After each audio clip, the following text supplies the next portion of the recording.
오늘은 두 가지 감사라는 제목을 가지고 추수감사주일 설교를 하려고 합니다.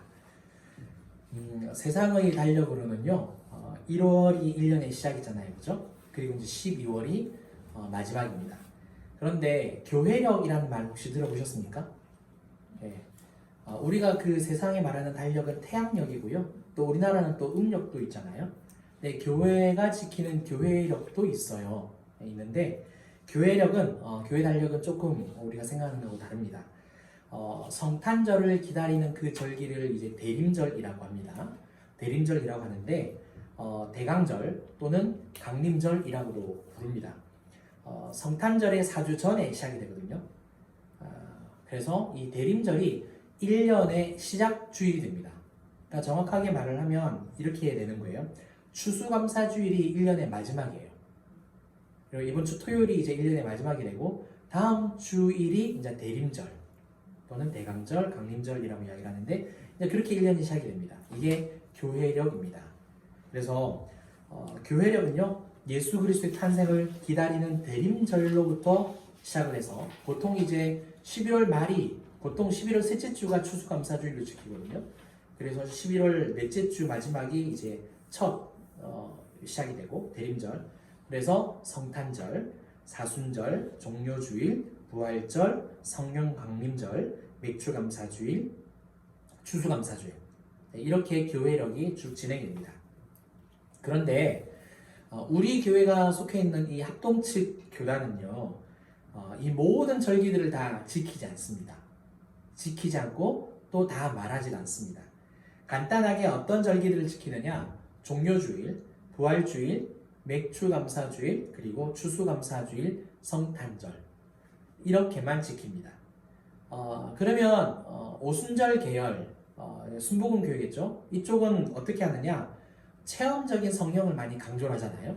그러다 보니까 이제 성령 강림절은 잘 지키는데 다른 절기들은 뭐 그닥 그렇게 잘 지키지 않습니다. 그러니까 뭐 부활주일이나 고난주일, 부활주일, 성탄주일은 이제 굉장히 우리에게 의미가 있기 때문에 이제 지키겠죠. 그 외에 지키지 않고요. 반면에 감리교 계열, 감리교, 성결교, 그리고 이제 장로교 중에서 통합 측, 장신 측 있죠, 그죠? 예. 그런 쪽 교회들은 절기들을 또 잘 지킵니다. 이렇게 서로 좀 많은 게 달라요. 우리 교단이 합동 측 교단이 절기들을 잘 지키지 않는 이유는 무엇이냐면 여러 가지 이유가 있습니다.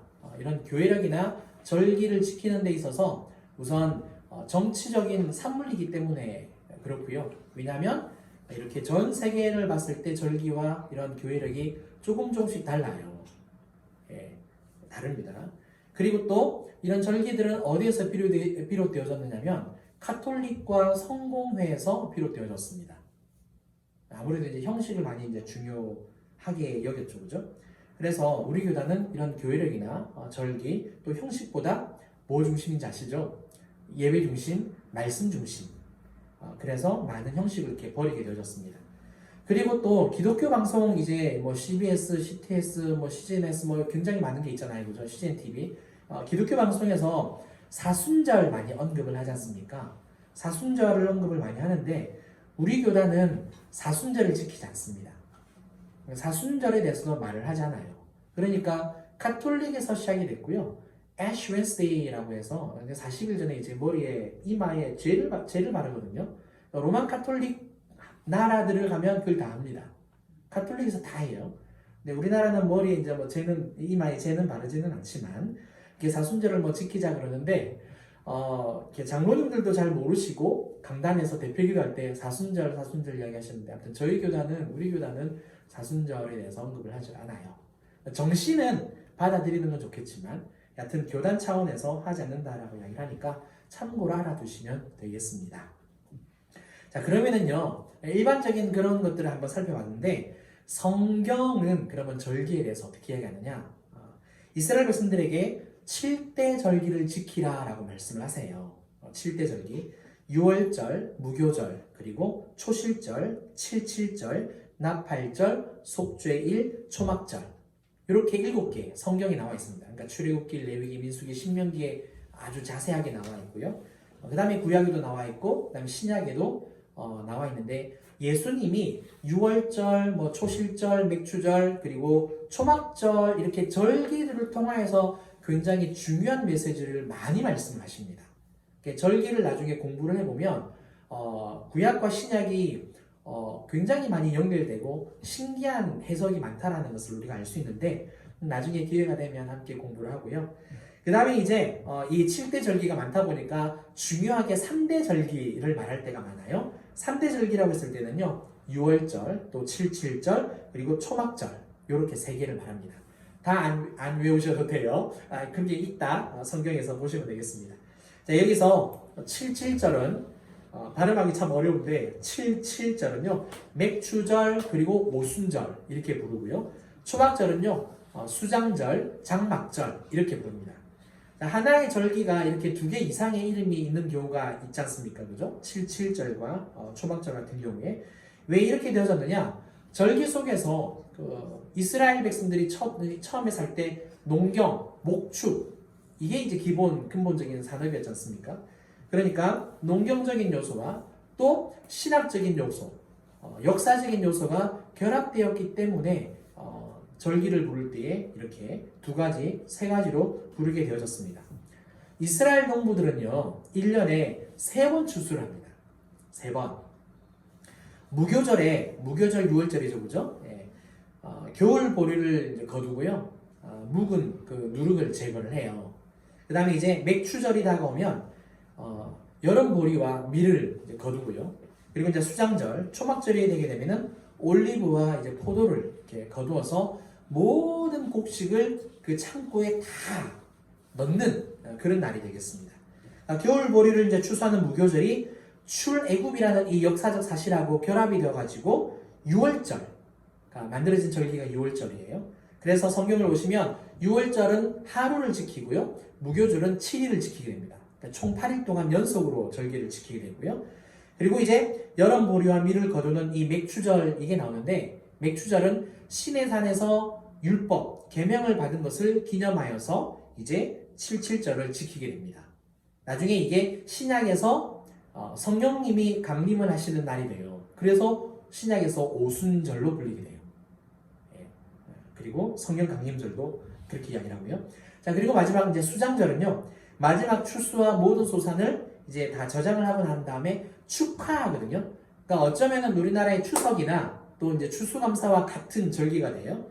이때 이스라엘의 광야 생활을 반드시 기억하라 라는 이 역사적인 요소가 결합이 되어져서 초막절이라고 부릅니다.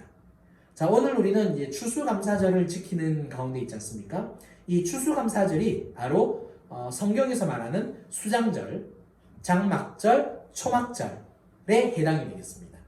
그래서 추수감사 그러면 뭐 여러 가지 뭐 미국 뭐 이야기하고 뭐 터키 잡는 이야기, 그 다음에 배 건너간 이야기, 이제 그런 이야기를 많이 하는데, 오늘 우리는 성경에서 말하는 감사에 대해서 함께 살펴보도록 하고요. 그래서 곡식 저장에 대해서는 수장절이라고 이야기를 하시고, 초막에 관련된 광야 생활을 말할 때는 초막절 이렇게 이야기를 하시면 좋겠는데, 수장절의 의미를 살펴보면서 우리에게 어떤 감사가 있어야 되는지 2가지로 함께 살펴보겠습니다.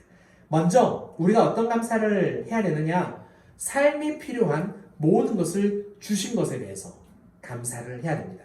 39절과 40절 말씀인데 좀 길기는 하지만 큰 소리를 한번 읽어보도록 하겠습니다. 시작!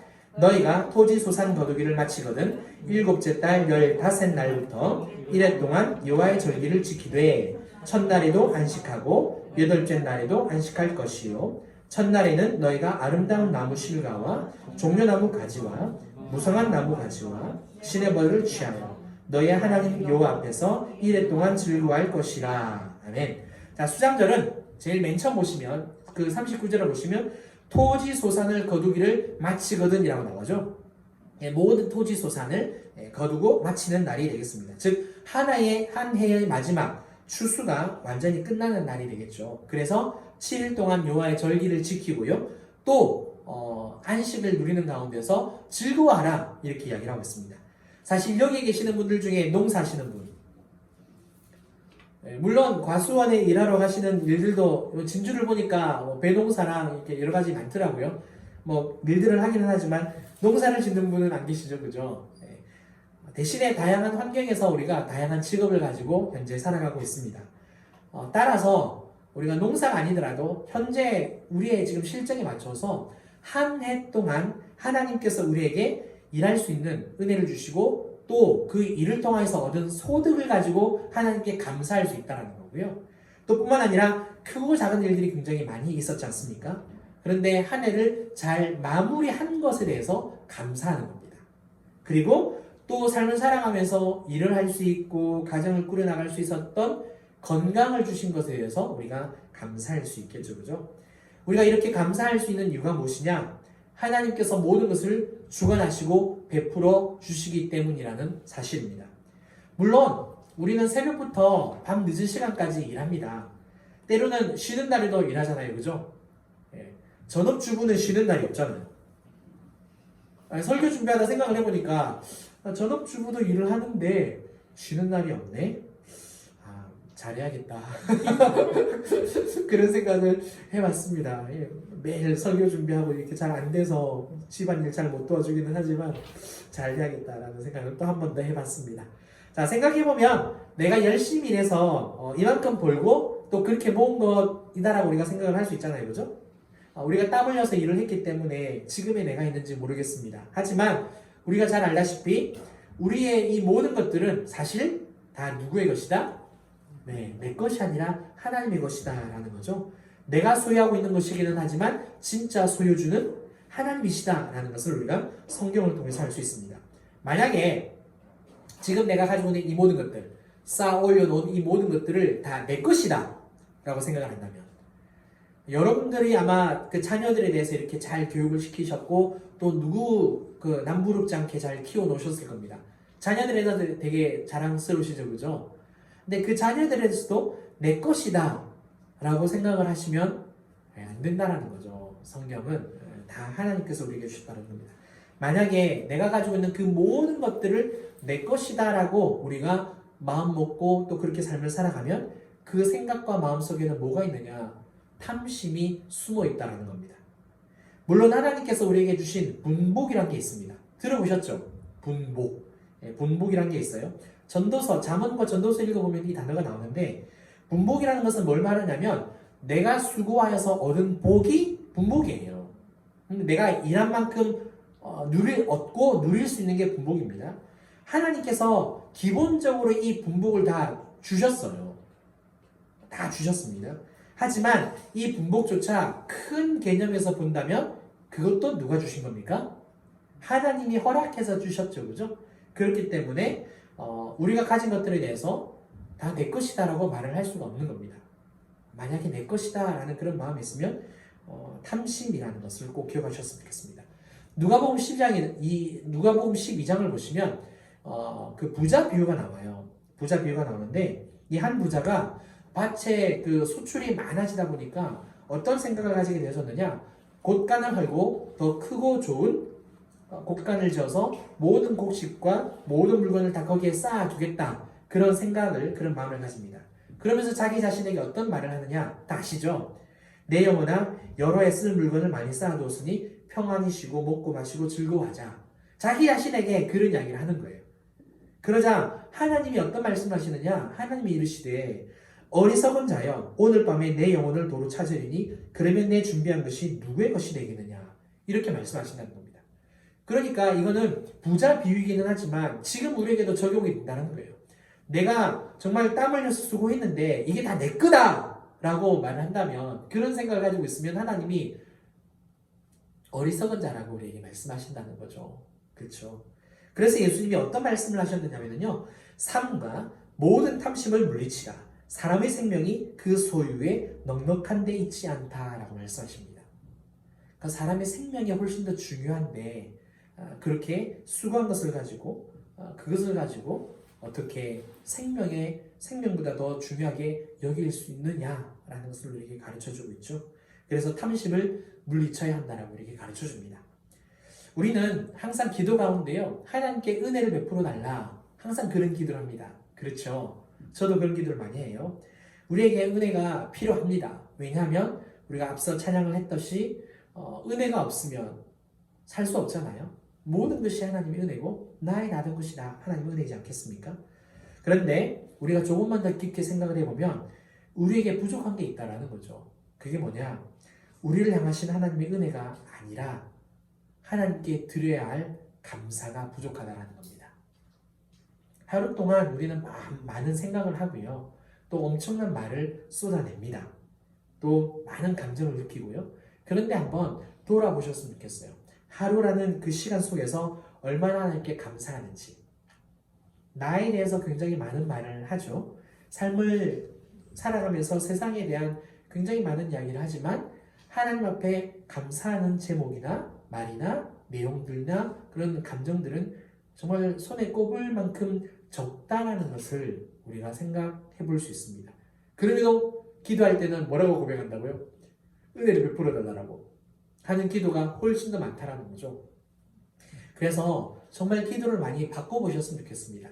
은혜를 베풀어 달라는 기도도 참 중요하지만 하나님 감사합니다라고 하는 그 기도를 더 많이 해보셨으면 좋겠어요. 그러면 정말 하나님께서 함께 하신다라는 것을 다시 한 번 더 체험하게 될 겁니다. 혹시 제로 감사라는 말 들어보신 적 있으세요? 제로 콜라는 다 아시죠? 그렇죠? 제로 콜라는 다 아는데 제로 감사는 아이고 그런 말은 처음 들어보는 것 같습니다. 자, 이게 뭘 말하냐면요. 내 생각이나 내 마음을요. 제로 상태에 두고 나를 돌아보게 되면 저절로 감사하게 된다라는 그런 겁니다.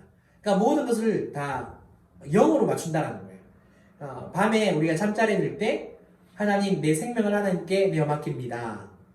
그렇죠? 그리고 다시 일어났을 때 저에게 오늘 생명을 주셔서 감사합니다. 생명에 대한 감사가 생긴 거잖아요. 그리고 우리가 매 끼니 식사를 해요. 오늘 또 예배 끝나고 나면 식사하러 가실 거잖아요. 근데 우리는 늘 이런 생각에 감사를 많이 못하죠. 늘 먹는 밥이니까. 늘 먹는 점심이고 늘 먹는 끼니니까. 그런데 한번 생각을 해보세요. 오늘 점심은 이 세상에 딱 한 번밖에 없는 새로운 점심 아니에요? 그렇죠. 우리가 왜 감사를 하지 못하느냐? 그렇게 생각을 안 해서 그래요. 늘 하는 거니까. 늘 당연한 거니까. 그래서 감사를 안 한다는 겁니다. 또 보세요. 저와 여러분들이 사례를 받고 급여를 받는 게 매달 받아왔었고, 또 이게 하루 일해서 또 일당을 받는 그런 경우도 있습니다. 그렇죠. 매달 받아오다 보니까 우리가 많이 무뎌졌는데, 이제 11월 말이 되면 또 급여를 받을 거예요. 그렇죠. 그러면 이 급여는 무엇에 대한 보상입니까? 11월에 대한 보상입니다. 그냥 내가 직장에서 몸담고 있어서 매달 받았던 급여니까 그냥 받는 거다라고 당연하게 생각을 하면 감사하는 마음이 많이 안 들죠. 그렇죠? 그런데 이게 11월 달에 일생에 있어서 2022년 11월이라는 딱 한 번밖에 주어지지 않는 기회를 통해서 얻은 급여라고 생각을 해본다면 감사하지 않을 수 없죠. 이해가 되시죠? 제로 감사라는 게 뭔지. 그러니까 모든 것을 다 없는 것으로 만들어 놓고 하나님 앞에 새로운 것을 저에게 주셔서 감사하다는 겁니다. 이 제로 감사가 모든 것이 감사의 조건이 된다는 거죠. 불평은요, 내가 가지고 있는 나의 위치를 과대하게 생각하는 교만한 마음이라면 이 제로 감사는 모든 것이 하나님께로부터 왔다라는 것을 인정하는 겸손한 마음이라는 겁니다. 따라서 사랑하는 성도 여러분, 욥이 이런 고백을 했습니다. 욥기 1장 21절이거든요. 이르되 내가 모태에서 알몸으로 나왔사온즉 또한 알몸이 그리로 돌아가올지라 주신 이도 여호와시요 거두신 이도 여호와시오니 여호와의 이름이 찬송을 받으실지니이다 하고 욥이 뭐라고 고백합니까? 모든 것을 내가 하나님께로부터 받았다라고 말합니다. 모든 것이 제로라는 이야기죠. 그러니까 하나님 앞에 찬송할 수 있는 거고 우리보다 더 어려운 상황 가운데 있음에도 불구하고 여호와의 이름이 찬송을 받기를 원한다라는 이 고백을 하고 있다는 거죠. 따라서 이 욥의 고백을 마음 가운데 새기시고 제로 콜라만 드시지 마시고요. 이제는 제로 감사를 꼭 식사하실 때마다 드시고 또 삶 속에서 늘 그래 나는 이 세상에 올 때 알몸으로 왔어. 근데 그 몸조차 내게 아니야. 부모님을 통해서 내게 주신 거고 내가 말할 수 있는 거, 생각할 수 있는 거, 느끼는 감정조차도 하나님이 주신 거구나. 내 자녀들도 하나님이 주신 거고 내가 일할 수 있는 직장, 만나는 사람들도 하나님이 주신 거구나 라는 것을 깨달아서 이 제로 감사를 통해서 겸손하게 하나님을 인정하는 저와 여러분들 되시기를 바랍니다. 자, 두 번째로 고난 중에 함께 하시고요. 돌보신 은혜를 기억하고 감사하는 겁니다. 고난 중에 돌봐주시고 함께 하시는 것을 기억하고 감사하는 거예요. 42절, 43절인데요. 이 말씀도 우리 함께 읽어볼까요? 시작! 너희는 이일 동안 초막에 거주하되 이스라엘에서 난 자는 다 초막에 거주할지니 이는 내가 이스라엘 자손을 애국 땅에서 인도하여 내던 때에 초막에 거주하게 한 줄을 너희 대대로 알게 함이니라. 나는 너희의 하나님 여호와이니라. 아멘. 이스라엘 백성들은요 광야에서 40년을 보냈습니다. 광야가 어떤 곳인지 아시죠? 저도 사진으로만 봤습니다. 가보지를 못해서 가보고 싶은데 갔다 오신 분들 아마 다 아실 겁니다.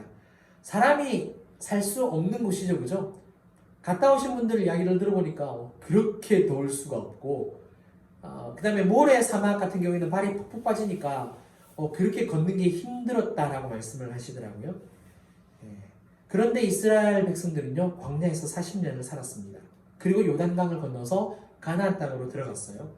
사람이 살 수 없는 곳에서 하루도 아니고 한 달도 아닌 40년을 살았다라는 것은, 그리고 생존한 상태에서 가나안 땅으로 들어갔다라는 것은 기적 아닙니까? 그렇지 않으세요? 그렇다면 이스라엘 백성들이 거주했던 그 초막, 40년이라는 기간 동안 초막을 짓고 살았잖아요. 광야에서. 그런데 우리가 생각하는 그 초막이요, 지금 우리가 야외에서 캠핑 가면서 치는 그 좋은 텐트 생각하시면 안 돼요. 광야에서 치는 텐트는 물론 가죽이나 천도 있었을 것이고 또 나뭇가지나 어떤 그런 것들을 얽히설키 엮어서 만든 게 초막입니다. 초막이 이렇게 천정이 완벽하게 다 가려져 있다고 생각하시면 안 돼요. 이스라엘 백성들이 쳤던 초막은요 하늘에 별이 보였어요. 이렇게 뚫려 있었어요. 그러니까 밤에는 얼마나 춥겠습니까? 낮에는 또 얼마나 덥겠습니까? 왜냐하면 그 빛이 다 들어오고 한기가 내려오니까. 그런데 그런 생각을 해봅니다. 이스라엘 백성들이 초막을 칠 때 불기둥이, 구름기둥이 있었다는 거 아시죠? 그러면 그 초막 지붕 사이로 뭐가 보일까요? 하늘의 별도 보이지만 그 불기둥이 보이는 거고요. 구름기둥이 보였다는 겁니다. 그런 생각 해보셨습니까? 그래서 이스라엘을 가보면 저는 뭐 사진으로밖에 못 봤지만 이스라엘은 그냥 빌라 같은 경우에는 다 집이 옥상이 있습니다. 왜 옥상이 있는지 아시죠? 초막을 쳐야 되거든요. 일주일 동안. 이따가 좀 더 이따 설명할게요. 아파트는 그러면 초막을 지어야 되는데 초막을 지을 수가 없잖아요. 우리 같은 아파트는 이렇게 표현이 좀 이상하지만 닭장 같은 이렇게 돼 있으니까. 그래서 이스라엘은 이렇게 계단식으로 되는 아파트가 굉장히 많아요. 베란다에다가 초막을 치는 거예요. 집 구조가 그런 거예요. 말씀을 지키기 위해서 건축을 그렇게 하는 겁니다. 그렇죠? 여하튼 우리가 생각하는 초막과는 좀 많이 달라요. 아무튼 얽히설키 이렇게 뚫려 있고 이렇게 좀 그래요. 자, 그러면 이스라엘 백성들이 거주했던 이 초막은 어떤 의미를 가지고 있느냐? 인간적으로는요, 그게 왜 집이냐? 그죠? 고생살이 집이죠, 그죠? 그러나 신앙적으로 본다면 하나님의 은혜가 부어지는 집이라는 겁니다. 왜? 밤에는 불기둥을 볼 수 있는 집이고요. 낮에는 구름기둥을 볼 수 있는 집이기 때문에 그렇습니다. 불기둥, 구름기둥이 의미하는 게 뭡니까? 하나님의 임재, 하나님의 지켜주심, 하나님의 돌봐주심, 하나님이 내가 너희를 떠나지 않는다라는 메시지를 주는 것 아니겠습니까? 하나님이 늘 함께 하신다는 것을 보여주고 있는 거죠. 하나님께서 이스라엘 백성들을 하여금요, 가나안 땅에 들어가면 초막절에는 반드시 초막을 짓고 7일 동안 거주하라고 하셨어요. 좋은 집 놔두고 왜 매년 일주일 동안 초막에서 그러면 있어야 되느냐? 신명기 8장 말씀인데 신명기 8장 12절부터 14절 상반절까지 이 말씀은 우리도 한번 기억하였으면 좋겠습니다. 그래서 한번 소리 내서 읽어보도록 하겠습니다. 시작. 내가 먹어서 배부르고 아름다운 집을 짓고 거주하게 되며 또 내 소와 양이 번성하며 내 임금이 증식되며 내 소유가 다 풍부하게 될 때에 내 마음이 교만하여 내 하나님 여호와를 잊어버릴까 염려하노라. 아멘. 자, 이 말씀은 신명기 말씀입니다. 아직 이스라엘 백성들이 가나안 땅에 안 들어갔어요. 그러니까 하나님이 이미 아셨던 거죠. 가나안 땅에 들어가면 광야 생활보다는 훨씬 더 부자가 될 거라는 것을. 다 자기 집이 있게 될 거고 자기 땅이 있게 될 거고 그렇죠. 그죠? 왜 가나안 땅을 이제 여호수아와 함께 정복을 하고 땅 분배를 다 받고 성읍 가운데 논과 밭을 다 받잖아요. 그렇죠. 물론 단 지파만 못 싸워가지고 이렇게 올라가는 그런 일들이 벌어지기는 하지만 아무튼 간에 다 자기 성읍, 집, 땅 다 받습니다. 그래서 목축도 하고 농사도 짓게 되어져요. 결국 살 만큼 살게 되어진 모습을 하나님이 이미 다 아신다는 거죠. 그런데 그것을 통해서 교만해질 것까지 아신다는 겁니다.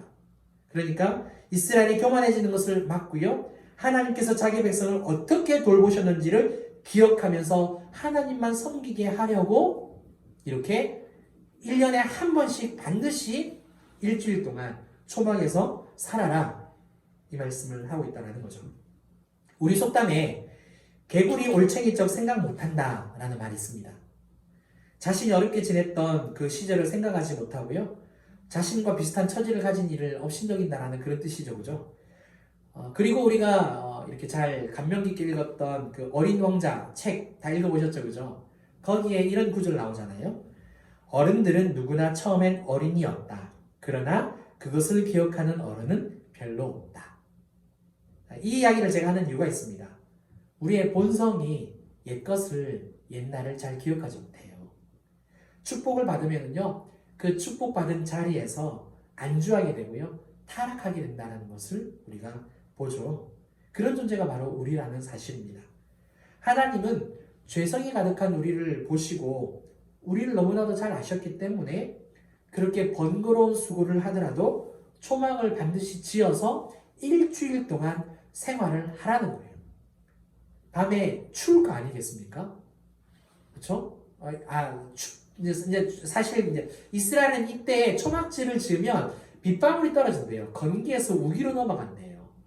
건기에서 우기로 넘어간다 그러더라고요. 그래서 꼭 빗방울이 떨어지는데 이게 초막 사이로 빗방울이 똑 떨어지는 경우가 생긴대요. 연구하시는 분들의 자료에 의하면은 아무튼 간에 그런 초막을 통하여서 그렇게 옛날 옛적에 고생하였던 힘들었던 그 과거를 기억하고 하나님이 그때 어떻게 돌보셨는지를 반드시 기억해라. 그리고 감사해라 라는 말씀을 주신 겁니다. 고난 중에도 함께 하시고 돌봐주신 그 하나님과 그분의 은혜를 잊지 않게 하시려고요. 그러면 제가 여러분들한테 하나만 좀 여쭤볼게요. 혹시 저와 여러분들 중에서는 하나님께서 나와 함께 하신다는 것을 늘 기억하기 위해서 특별히 나만의 어떤 지키는 이런 초막절의 규례가 있으십니까? 한번 자기 스스로 이런 것을 만들어 보셔도 좋을 것 같아요.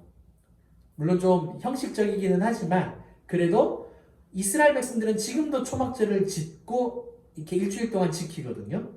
그럼 우리도 성경적으로 텐트를 칠 일은 아니지만 좀 이제 내가 하나님께서 나를 돌봐주셨다, 함께 하셨다라는 그 은혜를 기억하기 위해서 예를 들어서 한 주간의 저녁은 금식을 해본다든지 아니면 성경을 조금 더 시간을 내어서 좀 더 읽어본다든지 아니면 특별하게 내가 기도를 좀 더 해보겠다라든지 하는 하나님께 더 가까이 나아갈 수 있는 그런 기회를 한번 만들어보는 것도 참 좋은 것 같습니다. 자, 그렇다면 고난 중에도 함께 하시고 돌봐주시는 이 은혜를 잊지 않게 하시려고 하는 이유는 뭘까요? 더 깊게 들어가서 잊지 않게 해주시려고, 교만하지 않게 하시려고 하는 이유는 뭘까? 그것은요, 하나님이 우리와 언약을 맺었기 때문에 그렇습니다. 우리와 언약을 맺었기 때문에. 다시 말해서 하나님과 나 사이에 계약이 있다라는 거죠. 무슨 계약이냐? 예레미야 30장 22절 말씀. 이 말씀은요, 굉장히 중요합니다. 성경을 구약과 신약에서 전부 다 관통을 하고요. 그리고 요한계시록 20장에도 나와 있듯이 영원한 하나님의 언약이고, 이 언약을 하나님께서 지키기 위해서 예수님을 새 언약의 중보자로 보내셨거든요. 그래서 이 언약은 꼭 기억을 하세요. 성경 어디에도 굉장히 많이 나오는데 그래도 꼭 기억하시면 좋겠습니다. 함께 읽어보겠습니다. 예레미야 30장 22절 시작. 너희는 내 백성이 되겠고 나는 너희들의 하나님이 되리라. 아멘. 하나님이 나의 하나님이 되고요. 내가 하나님의 백성이 되는 것. 이게 새 언약입니다. 구약에도 나오고요. 신약에도 나오고 예수님이 십자가에 달려 죽으시고 부활하심으로 이 언약을 완전하게 완성해 주셨습니다. 자, 이 언약의 내용 성경에 많이 나오는데 이 언약 때문에 하나님은 예수님을 우리에게 보내신 것 그리고 믿게 하셨다. 왜? 자기 백성과 연합하시고요. 교제하시기를 원하셨기 때문에 그래요. 우리와의 그 교제를 통하여서 하나님은 언약의 하나님이시구나. 이것을 인정받고 싶어 한다는 하나님의 마음을 혹시 아십니까? 그래서 언약의 본질이 뭔지 아시죠? 그러면 바로 임마누엘이라는 거예요. 언약의 본질은 임마누엘, 하나님이 나와 함께 하시는구나. 예, 내가 하나님께서 나와 언약을 맺었다라는 것은 내가 너와 함께 하겠다. 그리고 이건 새 언약이고 영원한 언약이라 말씀드렸잖아요. 뭘 의미한다 그러죠? 내가 하나님께서 나와 함께 영원히 함께 하겠다라는 의미를 갖고 있다는 겁니다. 그래서 하나님 앞에서 우리가 교만해지면 안 되는 거고요. 하나님의 은혜를 잊어버리면 안 되는 겁니다. 이것 때문에, 이 언약 때문에 그렇게 우리에게 은혜를 베풀어 주신다는 사실입니다. 손영호 목사님 이야기를 이제 마지막으로 하고요. 설교를 함께 마치려고 합니다. 1948년에 여수 순천의 그 사건의 와중 가운데서요. 순천 사범학교를 다녔던 그 손영호 목사님의 아들, 두 아들이 있죠, 그죠? 근데 이 두 아들이 공산당의 당원에게 총살로 순교를 당하지 않습니까? 당시 손영호 목사님은 애양원 교회에서 예배를 인도하고 있었대요. 그 순간에 예배를 하고 있었는데 갑작스런 두 아들의 순교 소식을 그 예배 중에 들었대요. 들었는데도 불구하고 계속해서 예배를 정상적으로 인도를 했고, 그리고 다 마친 후에 이런 기도를 했답니다. 기도 내용이 이래요. 하나님, 뜻이 계셔서 제 두 아들을 불러가신 것으로 믿고 감사합니다. 하나님, 제 두 아들을 죽인 사람, 그의 생명을 보존해 주십시오. 제가 전도하겠습니다. 그가 그대로 지옥에 가서는 안 됩니다. 하나님, 저에게 그를 사랑할 수 있는 마음을 주옵소서. 누가 감히 이런 기도를 할 수 있을까요? 그가 그대로 지옥에 가서는 안 됩니다.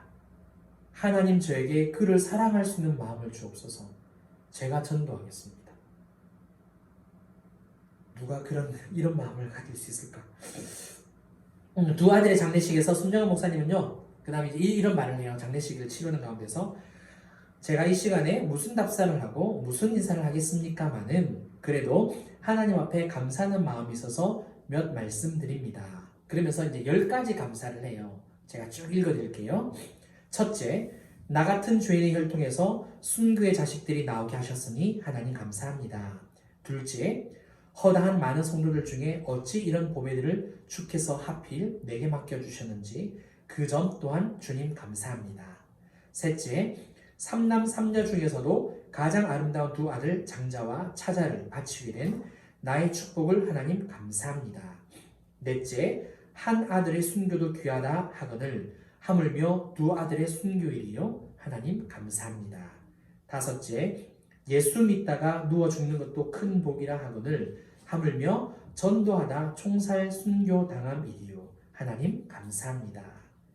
여섯째, 미국 유학하려고 준비하던 내 아들 미국보다 더 좋은 천국에 갔으니 내 마음이 안심되어 하나님 감사합니다.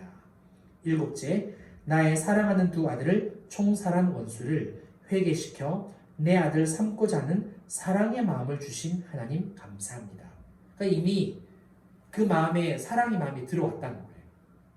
이미 장례식을 치르는 가운데서도. 여덟째, 내 두 아들의 순교로 말미암아 무수한 천국의 아들들이 생길 것이 믿어지니 우리 하나님 감사합니다. 아홉째, 이 같은 역경 중에서도 이상 8가지 진리와 하나님 사랑을 찾는 기쁜 마음, 여유 있는 믿음 주신 우리 주 예수 그리스도께 감사합니다.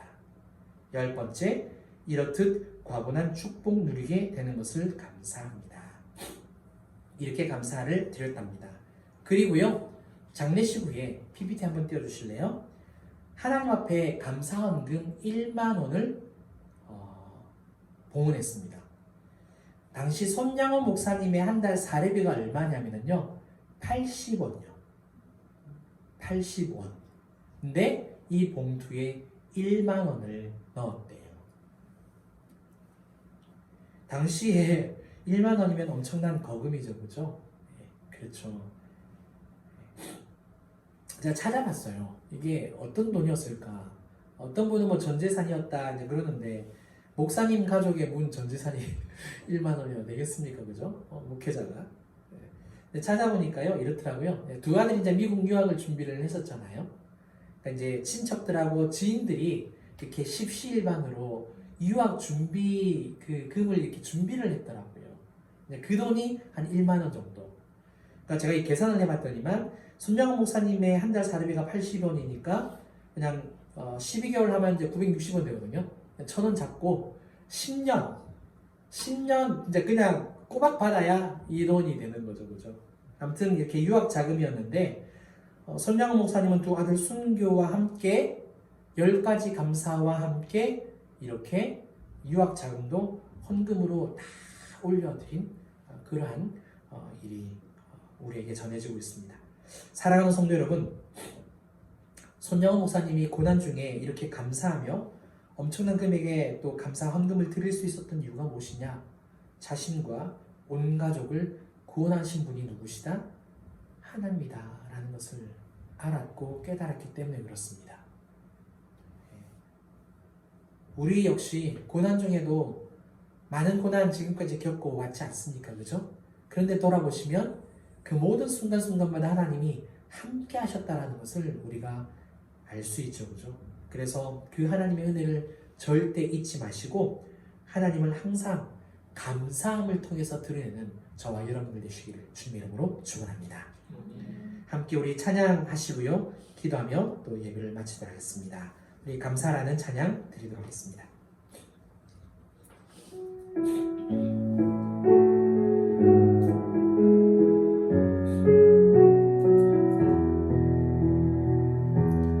오늘 숨을 쉬는 것 감사, 나를 구원하신 것 감사,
맞아서 성경적인 감사를 한번 이렇게 살펴봤습니다. 하나님은 여러분들과 저와 여러분들에게 왜 이렇게 한 해 동안 항상 많은 은혜를 베풀어 주셨을까요? 그리고 자녀들 때문에, 남편들이나 또 자식 때문에 또 고난 가운데 있었을 때가 참 많지 않습니까? 그런데 왜 그 고난 가운데 하나님이 함께 하셨을까요? 저와 여러분들과 언약을 맺으셨기 때문에 그래요. 하나님은 우리를 보시고 절대 내가 너를 잃어버릴 수 없다. 절대 내가 너를 위아로 고아로 내버려 둘 수 없다라고 우리에게 말씀하십니다. 그렇게 사랑하시는 분이 하나님이십니다. 그래서 우리를 돌봐주시고, 그래서 고난 가운데서도 절대 우리를 떠나가지 않으시고요, 함께 해주십니다. 앞으로도 그럴 거예요. 왜? 하나님은 참 하나님이시요 영원한 하나님이시고, 그 하나님이 나와 언약 맺어주셨기 때문에 이 시간에 우리 함께 정말 감사하고 감사하는 마음으로 감사하는 시간 되었으면 좋겠습니다. 하나님께서 기뻐 받으실 겁니다. 함께 고백합니다. 사랑하는 하나님 아버지 감사합니다. 사랑하는 하나님 정말 감사합니다. 하나님, 제 자신을 돌아보면 정말 아버지 하나님, 아버지 정말 쓰레기 같고 예설물 같고, 하나님 제 자신에게 실망할 때가 얼마나 많은지 알 수가 없음을 고백합니다. 정말 나 같은 것이 이렇게 은혜를 받아도 될까? 내가 정말 이 자리에 있는 것이 맞을까? 나에게 이렇게 가족이 있다는 게 정말 맞는 걸까? 내가 이렇게 삶을 하루하루 살아가면서 성도님들과 교제하고 말씀의 은혜를 나누는 게 정말 내가 받을 수 있는 게 맞는가? 하나님, 정말 매일매일 의심스럽고 매일매일 이게 정말 맞는 건지, 아버지 하나님 정말 받아도 되는 건지 도무지 알 수가 없음을 고백합니다. 그런데 하나님은 그게 맞다고 말씀해 주십니다. 정말 받을 수 없는 은혜를 받고 살아갑니다. 하나님, 고난 가운데서 떠나지 않으시는 하나님, 설령 우리가 죄 가운데 있어도 그 죄 가운데서 안타까워하시고 우리를 버리지 아니하시는 하나님이신 줄 믿습니다. 앞으로 우리가 어떤 인생을 살지 모르겠지만 고난이 찾아와도 역경에서도 또 평탄한 삶이어도 우리를 떠나지도 버리시지도 아니하시고 또 우리가 삶을 살아갈 수 있는 방법뿐만 아니라 은혜 위에 은혜를 베풀어 주실 것을 또 믿고 주님 감사를 드립니다. 아버지 하나님, 정말 언약을 맺어주시고 그 언약 가운데서 내가 너를 절대 고아로 만들지 않으리라, 내가 절대 너를 잃어버리지 않으리라, 아버지 그 강한 약속으로, 확신의 약속으로 우리와 함께 하시니 감사하나이다.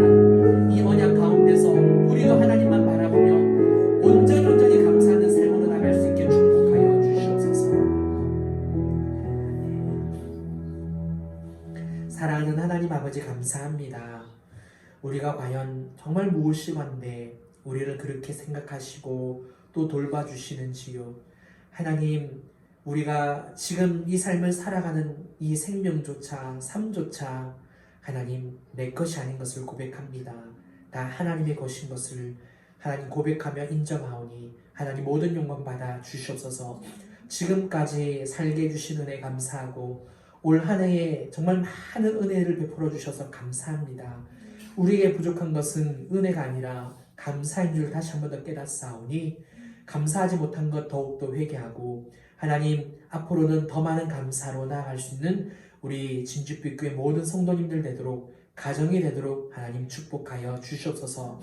우리가 고난 중에 있어도 아버지 평탄한 삶을 살아도 심지어 죄 가운데 하나님을 우리가 거역하고 불순종하여도 하나님이 우리를 떠나지 아니하시고 우리의 손 놓지 않는 것은 하나님께서 우리와 언약을 맺었기 때문입니다. 그 신실한 사랑, 그 진실한 사랑, 그 거룩하고 깨끗한 사랑, 그 영원한 사랑, 실패하지 않는 그 사랑, 그 헤세드, 그 사랑을 더욱더 감사하며 앞으로 그 사랑을 더욱더 가슴 깊이 느끼며 하나님께 영광 올려드리며 감사하도록 하나님 인도하여 주시옵소서.